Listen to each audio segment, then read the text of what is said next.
រឿងលបែងចិត្តល្បិចការពារពីពាភាគទី12ម្ចាស់ហ្គេមស្នេហ៍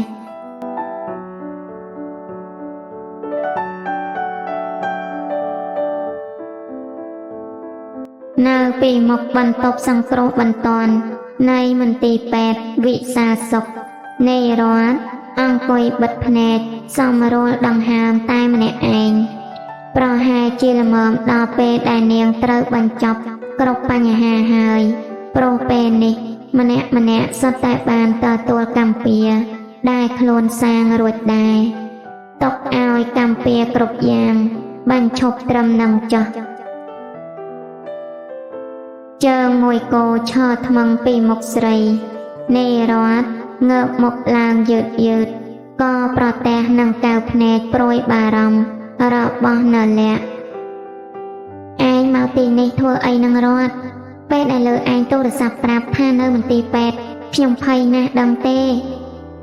នេរដ្ឋក្តាប់ដៃនលៈទាំងចូលចត់រួចរៀបរាប់រឿងរ៉ាវដែលកើតឡើងទាំងអស់ប្រាប់នាងនលៈភាំងយ៉ាងយូររួចក្រវីក្បាលតិចពិតជាកម្មពៀមែនចុះពេលនេះពួកគេយ៉ាងមិនទៅហើយពួកគេឆ្លងផុតពីគ្រោះថ្នាក់អស់ហើយតែកញ្ចនាត្រូវធ្ងន់ជាងចត្រាខ្ញុំបានឲ្យមន្ទីរពេទ្យតាក់ទងទៅខាងគ្រួសារពួកគេដែរប្រហែលជាបន្តិចទៀតពួកគេមកដល់ហើយអំបញ្ញមិញមានខាងប៉ូលីសមកសាកសួរពីរឿងនេះព្រោះរឿងរ៉ាវកើតឡើងកណ្ដាលក្រុងតែម្ដង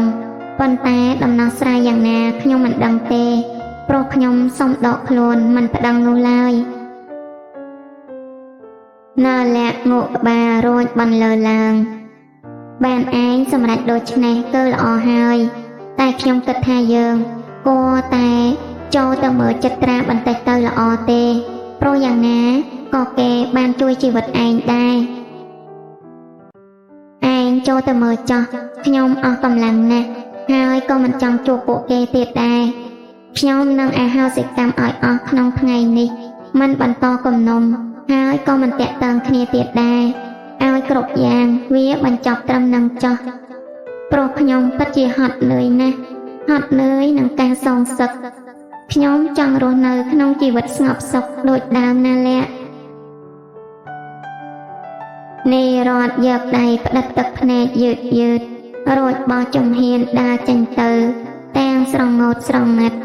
ទុកឲ្យនលៈតាមមើលទាំងមិនអស់ចិត្តនលៈបើកទ្វារចូលទៅបន្ទប់ដែលចត្រាសម្រាប់គេដឹងខ្លួនហើយគ្រាន់តែត្រូវបញ្ចូលឈាមថ្មីចំនោះឈាមតែបាត់បង់តែប៉ុណ្ណោះចត្រាញញឹមស្ងួតពេលឃើញនលៈដើរចូលមកតែម្នាក់ឯងនេះរដ្ឋកិច្ចមកពីខ្ញុំទៀតហើយមែនទេលៈចត្រាមានរបស់ខ្លះអាចត្រឹមតែមើលឃើញតែมันអាចឈោងចាប់បានជារៀងរហូតប្រៀបដូចជារូបលោកនិងនិរដ្ឋអញ្ចឹងប៉ុន្តែបើលោកស្រឡាញ់នាងមែនលោកមិនគួររួមចំណែកឲ្យនាងពិបាកចិត្តនោះទេស្រឡាញ់មនុស្សម្នាក់គឺផ្ដល់ឱកាសឲ្យគេមានសុភមង្គលទោះបីជាមិនមែនជាមួយយើងក៏ដោយព្រោះស្នេហាមិនអាចបង្ខំបានទេបើលោកនៅតែជំនះលោកនឹងស្ដាយក្រោយមិនខាននលៈញញឹមដាក់គេបន្តិចហាក់ចង់រំសាយអតីតកាលដ៏ល្អកកឲ្យរលាយបាត់តាមពេលវេលាចុះចត្រាតាមមើលដំណើរនលៈដែលចេញទៅទាំងញញឹមចូលចត់រស្មីទេបំផុតបងដឹងហើយថាគ្មានអ្នកណាអាចស្រឡាញ់បងជាងអូននោះទេចត្រាបិទភ្នែកយឺតទឹកភ្នែកមួយដំណក់ស្រក់ចុះសិនសឹមបង្ហាញនៅវិបដិសារីដ៏លើសលប់ប៉ុន្តែហួសពេលហើយព្រោះរស្មីមិនអាចត្រឡប់មកជួបគេជារៀងរហូតកញ្ចនាដឹងខ្លួនហើយគ្រាន់តែបើកភ្នែកឡើងឃើញម្ដាយនាងយំហូរតែម្ដងអ្នកស្រីអោបកូនលង ុំយំអីកូនបន្តិចទៀតកូននឹងជាវិញហើយជឿម៉ាក់ចុះឯណាលោកប៉ាគាត់មិនមកជាមួយម៉ាក់ទេមែនទេលោកស្រីរលែងរលោងទឹកភ្នែកប៉ាកូនកំពុងដោះស្រាយជាមួយប៉ូលីសនៅខាងក្រៅឯណោះបន្តិចទៀតប៉ាត្រឡប់មកវិញឯកូនកញ្ចនាអោបម្ដាយជាប់ទាំងភ័យខ្លាចប្រហែលជាមួយសន្ទុះតើបលោកវីរៈបើកទ្វារចូលមកទាំងមុខខ្មៅឯលោកស្រីម៉ាលីរហ័សសួរប្តីទាំងបារម្ភយ៉ាងម៉េចហើយបងរឿងនោះមានយ៉ាងម៉េចក៏ខ្មាស់គេពេញស្រុកនឹងហើយប៉ាកោតឯងណាស់កញ្ចនាកោតដែលឯងធ្វើរឿងបែបនេះទៅរួចប៉ាអស់ពាក្យប្រដៅឯងហើយកញ្ចនាងើបមកសំឡឹងឪពុកទាំងទឹកភ្នែកប៉ាកូនដឹងខុសហើយសូមប៉ាជួយកូនផងទៅព្រោះកូនមិនចង់ជួលគុកទេកូនសន្យាថាកូនមិនធ្វើបែបនេះទៀតទេប៉ាចុះបើឯងដឹងថាវាខុសដែរហេតុអីមុននឹងធ្វើមិនចេះគិតផងនេះសំណាងហើយដែលទាំងពីរអ្នកនោះមិនប្តឹងពីឯងគេសុកចិត្តបញ្ចប់រឿងត្រឹមនេះកុំអីឯងប្រកាសជាកិច្ចមិនផុតពីឈ្មោះថាឃាតករនោះទេឯងគួរតែដឹងគុណគេទៅតែប៉ាមិនបណ្ដោយឯងទៀតទេកញ្ចនាបើឯងនៅតែមិនព្រមកែចិត្តគំនិតទៀតប៉ានឹងឯងអស់ឪកូនហើយលោកវីរៈបើកទ្វារចេញទៅទាំងមួមងកញ្ចនាអោបម្ដាយយំសសឹកម៉ាក់កូនមិនចង់នៅស្រុកខ្មែរទៀតទេកូនស្អប់ខ្លួនឯងស្អប់គ្រប់គ្នាដែលធ្វើឲ្យកូនឈឺចាប់កូនចង់ទៅចាប់ផ្ដើមជីវិតថ្មីនៅបរទេសម៉ាក់ជួយសុំប៉ាឲ្យកូនផងព្រោះបើកូននៅទីនេះទៀតកូនប្រកាសជាឈួតមិនខានលោកស្រីរ៉ានីអង្អែក្បាលកូនយំជាមួយគ្នាព្រោះលោកស្រីដឹងថានាងកំពុងតែភ័យខ្លាចខ្លាំងណាស់បានម៉ាក់នឹងរៀបចំឲ្យកូនម៉ាក់នឹងសុំប៉ាកូនឲ្យកូនទៅនៅបារាំងជាមួយនឹងមិត្តភក្តិម៉ាក់នៅទីនោះមួយរយៈចាំពេលណាដែលកូនមានអារម្មណ៍ល្អចាំត្រឡប់មកវិញចុះ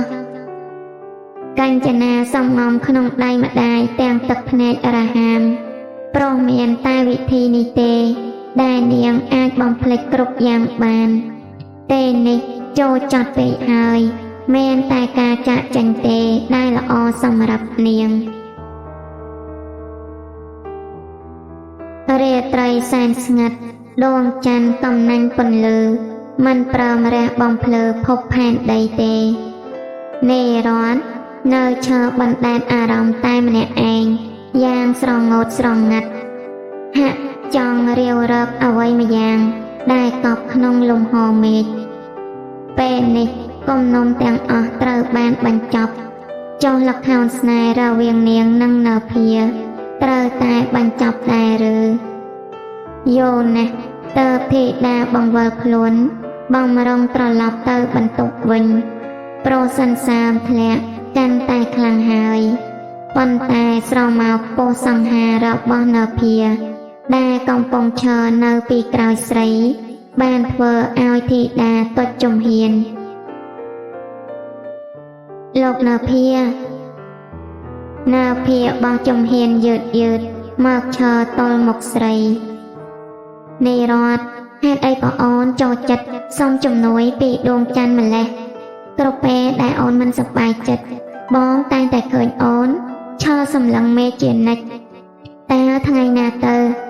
អូនព្រមចែករំលែករឿងក្នុងចិត្តជាមួយនឹងបងនេរ័តសម្លឹងនភាយ៉ាងយូរហាក់ចង់វាស់ស្ទង់ជំរឿចិត្តរបស់បុរសម្នាក់នេះដំណក់ទឹកភ្នែកដ៏ភ្លឺថ្លាបានរមាលចុះសន្សឹមដោយមិនបានតាំងចិត្តមានប្រយោជន៍អីទៅថ្ងៃណាមួយយើងកុំតែបែកគ្នាព្រោះការសម្ដែងត្រូវតែបញ្ចប់នៅពេលណាមួយគ្រាន់តែយូរឬឆាប់ប៉ុណ្ណោះអូនកំពុងនិយាយពីអីនឹងនិរ័តលោកស្ដាប់មិនខុសទេខ្ញុំគិតថាល្មមដល់ពេលដែលយើង ត្រូវរស់នៅក្នុងការពិតហើយខ្ញុំមិនចង់សម្ដែងល្ខោនទៀតទេហ្គេមមួយនេះទុកឲ្យខ្ញុំជាអ្នកចាញ់ទៅចោះខ្ញុំសុខចិត្តទទួលខុសគ្រប់យ៉ាងនាយរដ្ឋព្យាយាមថាមិនយំទេតែទឹកភ្នែកមិនស្ដាប់បញ្ជាសោះនៅភាស្រាប់តែឈានមួយចំហៀនយ៉ាងគៀកលោកដៃផ្ដិតទឹកភ្នែកស្រីថ្នមថ្នមដោយក្តីអាណិតស្រឡាញ់ពេញបេះដូងកុំយំ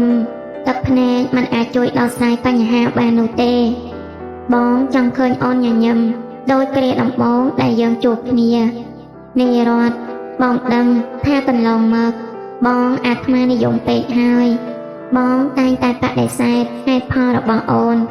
យកកំហុសបន្តិចបន្តួចធ្វើជាបញ្ហាប៉ុន្តែពេលនេះបងយល់ហើយថាស្នេហាពិតគឺក្តីយោគយល់និងជឿជាក់បងមិនត្រូវការពាក្យថាបែកគ្នាពីអូននោះទេនាយរដ្ឋផាំងបន្តិចស្រីណាមិនរំភើបពេលដែលមនុស្សដែលខ្លួនស្រឡាញ់សារភាពកំហុសនោះបានន័យថាបងព្រមអភ័យទោសឲ្យខ្ញុំហើយមែនទេនៅភាដាក់ដៃលើបបោមាត់ស្រីថ្នមថ្នមរួចក្រវីក្បាលតិចតិចបងមិនបានអភ័យទោសឲ្យអូនទេព្រោះអូនមិនបានធ្វើអ្វីខុស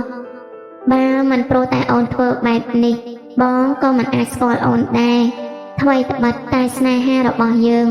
មិនបានផ្ដើមឡើងដោយហេតុផលដូចអ្នកដទៃតែបងពេញចិត្តនឹងទទួលមួយជីវិតនេះបងសូមត្រឹមតែបានរស់នៅក្បែរអូនគឺគ្រប់គ្រាន់ហើយនាយរដ្ឋញញឹមឡើងទាំងទឹកភ្នែកព្រោះទេបំផុតនាងបាននៅភាដ៏ទន់ភ្លន់ត្រឡប់មកវិញហើយមានាវីផ្ដេកក្បាលកោចស្មានរៈជំនួសឲ្យពាក្យសន្យាដែលកប់ក្នុងជំរឿចិត្តនៅភាញញឹមស្រាលក្រសោបកាយស្រីយ៉ាងណែនហាក់ចង់ផ្ដល់ភាពកក់ក្ដៅ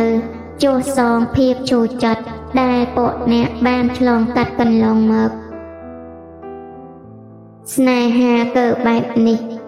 ប្រៃផ្អែមល្វីងជូរចត់បើយើងប្រើហេតុផលមកពិចារណាពិតជាមិនអាចមើលឃើញពីជំរឿពិតរបស់វាឡើយគឺបេះដូងទេតាដែលអាចបញ្ជាក់បាននៅពាក្យថាស្រឡាញ់នោះ